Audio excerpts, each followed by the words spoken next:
Hello to everyone watching this session. Welcome to Aspirant Study Circle. This session is in continuation of the question and answer format learning from mains perspective. For those of you who are here for the first time, please do consider checking out the previous sessions. A harmonious exchange of cultures between different groups is imperative for a peaceful society. Discuss. Now, this question may appear to be very generic in nature. Indeed, it is, but the answers should not be too generic if it is substantiated with good concepts, with good definitions, substantiated with examples that would fetch extra marks, that would give you an edge. Now, as is our usual culture, let us break down this question into various parts. A harmonious exchange of different cultures. Now, cultures. Now, that is the first key word. Between various groups. Various groups would mean nothing but communities. Imperative for a peaceful society. So these two are conditions for an imperative society. So let us understand what culture means. Culture is a set of ideas, values, norms, practices, beliefs, either material or non-material, which is either tangible or intangible. So to give you an example, we all know what this is. I hope this looks like a cricket bat. Now, cricket bat is something that you can catch hold of and feel, right? So this would be material culture. See, culture of playing sports, cricket culture. So this would form the material culture. Now, how do you use this bat to play front foot, back foot, hit a 6-4, square cut? Now, that would be intangible or non-material culture. So culture is a set of ideas, beliefs, practices, either material or non-material, which make man a part of society. And that is nothing but culture, which makes man a part of society. Now, that was culture. Now, let's move on to what community means. Now, community is nothing but group of people. A group of people having a consciousness of similar kind, consciousness of we feeling, belongingness, togetherness. Now, this belongingness, this togetherness could come from people belonging to a same caste, same religion, same region, same ethnicity, same language. It could be multiple reasons. There could be multiple reasons, in fact. So now that we've established what culture means, what community means, we can jump into the concept of acculturation. So now, before we understand acculturation, to better understand acculturation, we need to understand that there is a migrating population and there is a host population.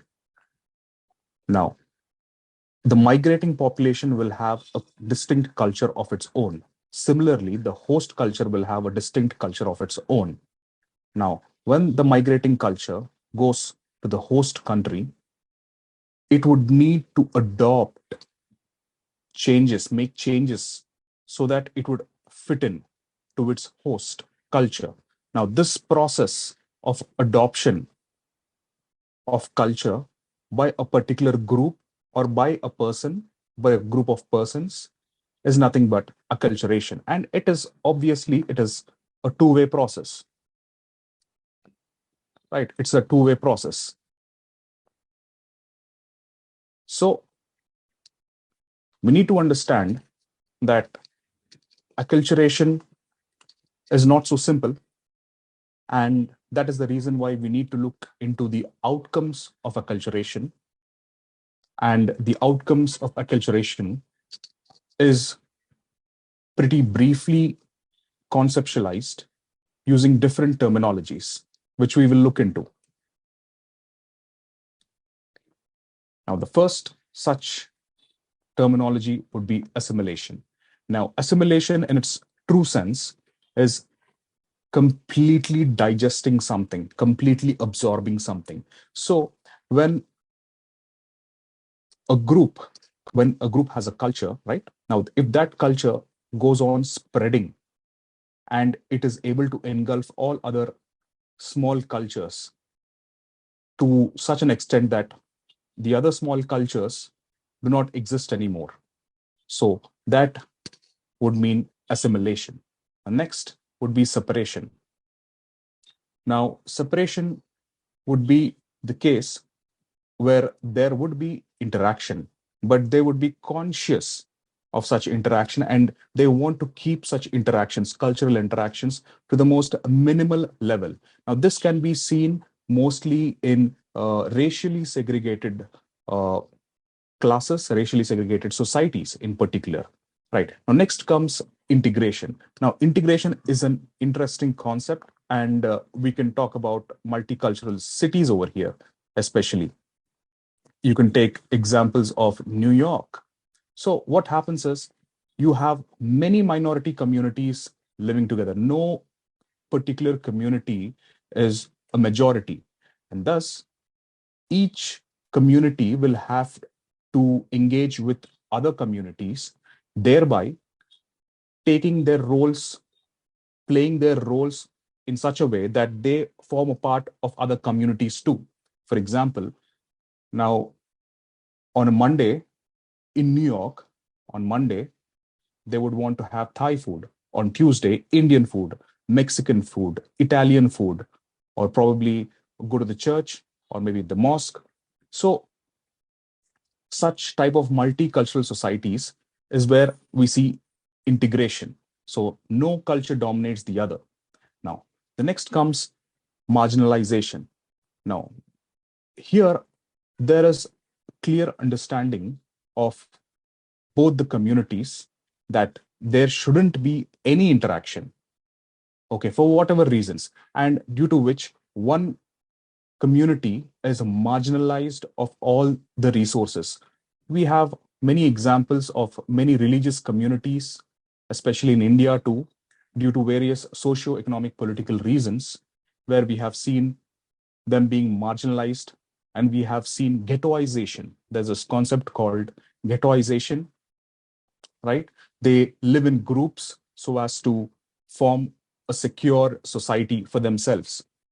So this is what marginalization is. Next comes transmutation. Now, transmutation is again very important, which would mean that as much as adoption of new culture is given importance, maintaining one's own culture is also given the same importance, due to which both of these give rise, that is, adoption of new culture and maintenance of new culture would give rise to new culture.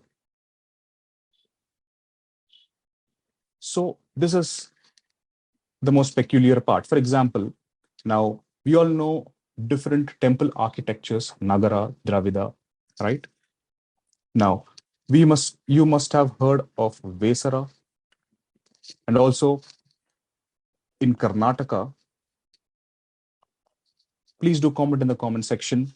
In Karnataka, what are the temples which are a combination of both Nagara and Dravida style? That would be interesting. So these are the ways you understand the cultural interaction of different cultural groups. Now,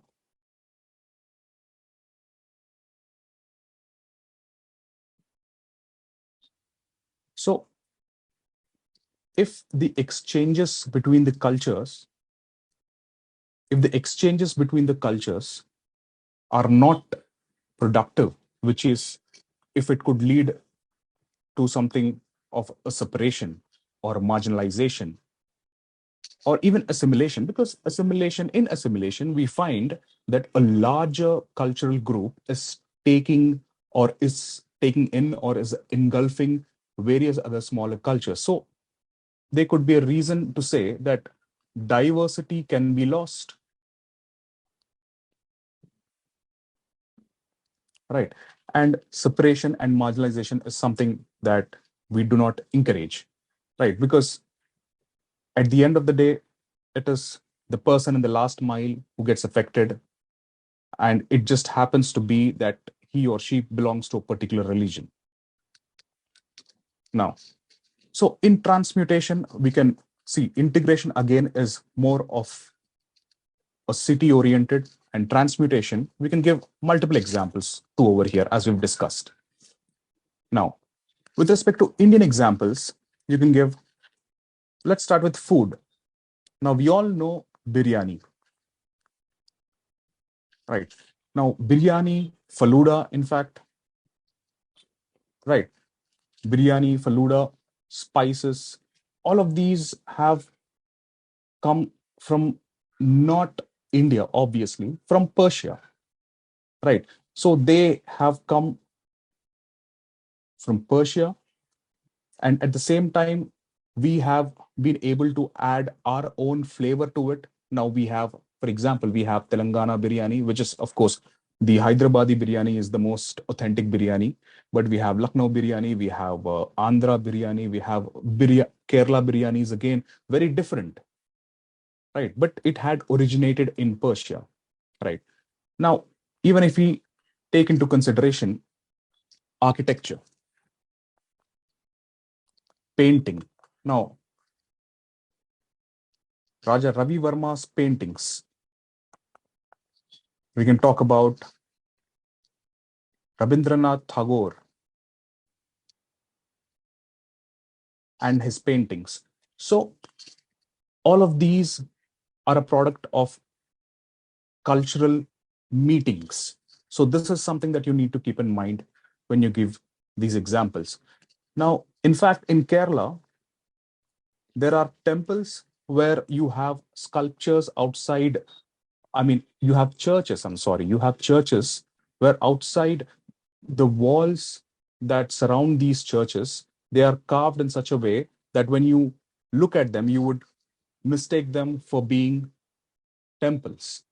So this is an interesting feature. So these are the examples, and you can quote a lot of examples. Now, for example, even burger. See, burger was meant to be a staple food in the West, and it was meant to be had with non-veg, steak in particular.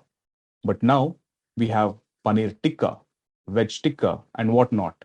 So all of these is nothing but meeting of different cultures. So you can give different examples, and also now too much focus on one's culture is not good, and too much focus on others' culture is also not good. So you can also introduce concepts of ethnocentrism.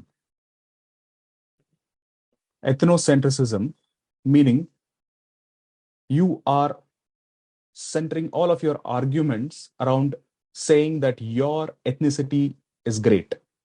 Now, for example, when British came to India, they considered Indians as white man's burden. So you can see how they make everything about themselves. So that is one of the main reasons why such an attitude, such ethnocentrism was the reason why British were never really been able to be a part of India. And at the same time, xenocentrism. Xenocentrism is an awe for different cultures, in particular, few cultures. For example, if you look at Telugu states, we see that people trying to flock to America, calling it the American dream, right? So we need to understand, we need to bring up these concepts to tell that one should not focus too much on others, nor on one's own ethnicity or one's own culture. So you can use all of these concepts and all of these your own examples to make this answer more yours. That would fetch even more marks. My name is Prashant. Thank you. And if you have any suggestions, please do comment in the comment section.